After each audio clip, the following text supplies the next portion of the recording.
Okay, folks, so the topic of this video is the National Park Service Special Use Permit for YouTube in 2023.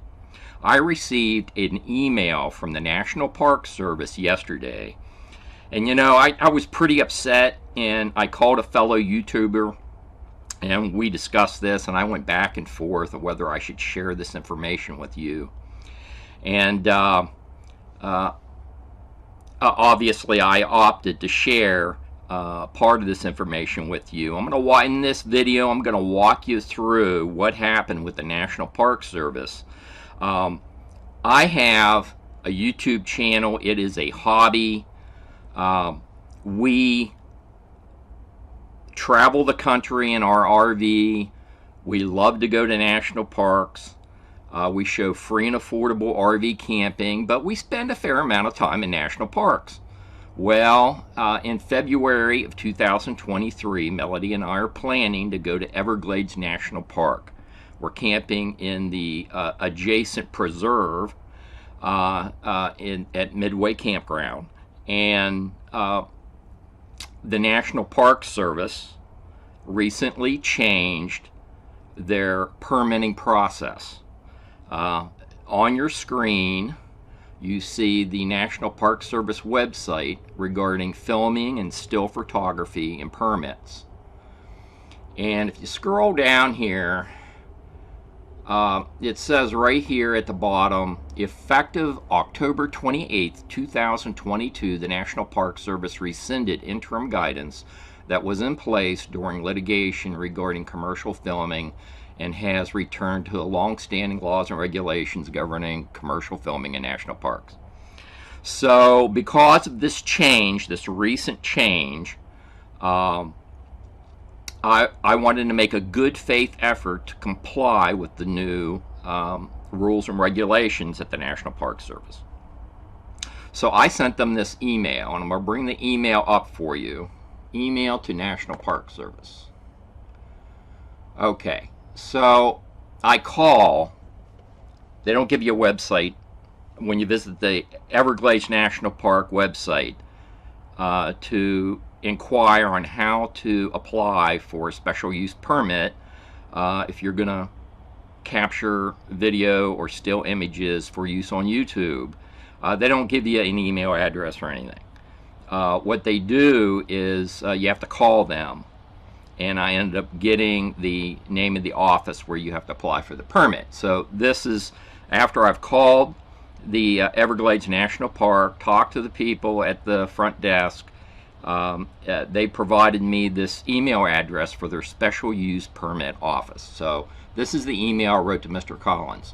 I will be staying at Midway Campground and plan to video and photograph in both Everglades National Park and the Big Cypress Preserve. I have a YouTube channel, Living Our Dream Now, and may use some of the images on our YouTube channel. I do not have a business. Documenting our travels is a hobby. I do earn income from YouTube to offset some of the expenses of my hobby in retirement. I use a handheld iPhone to capture both photos and video. I plan to visit both Everglades National Park and Big Cypress Preserve in February. Do I need a special use permit? If so, is it free?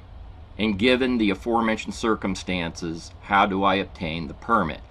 I'm making a good faith effort here to comply with revised National Park Service guidance for content creators such as myself. So that is the email I sent to the National Park Service. Now let me bring you up their response.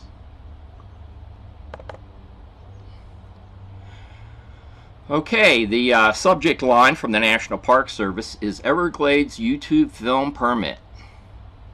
Good afternoon. I am reaching out in regard to your request to film in our national park. For film projects which are going to be posted on YouTube, we do require a commercial filming permit. Now they're responding after they received that detailed email from me telling them that this is a hobby and that I'm just going to be recording with my iPhone. I have attached the permit application form for commercial filming in this email. There is a $200 application fee. Let me take you to the application.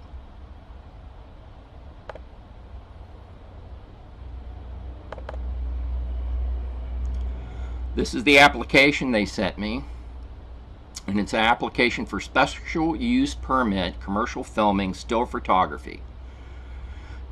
Please supply the information requested below, attach additional sheets. A non-refundable processing fee of $200 must accompany this application unless the requested use is an exercise of First Amendment right. Well, what's that mean? Do I have to argue to the National Park Service that I'm using my First Amendment right and I shouldn't have to pay? Yeah. So this is very upsetting, folks. And for the open medium that YouTube is, where you can share information with people with like interests, this is going to have a huge impact on what you're going to see on YouTube. People such as myself that don't have a business, if this was a business, I'd be losing money every month. How many people are going to be willing to pay a $200 permit fee for the privilege of recording video and still images in our national parks and then sharing them on YouTube? This is going to change what kind of content you see on YouTube. Very upsetting. I wanted to share this with the YouTube community. There's a lot of creators out there that I know this is going to impact. And with that, you folks have a nice day.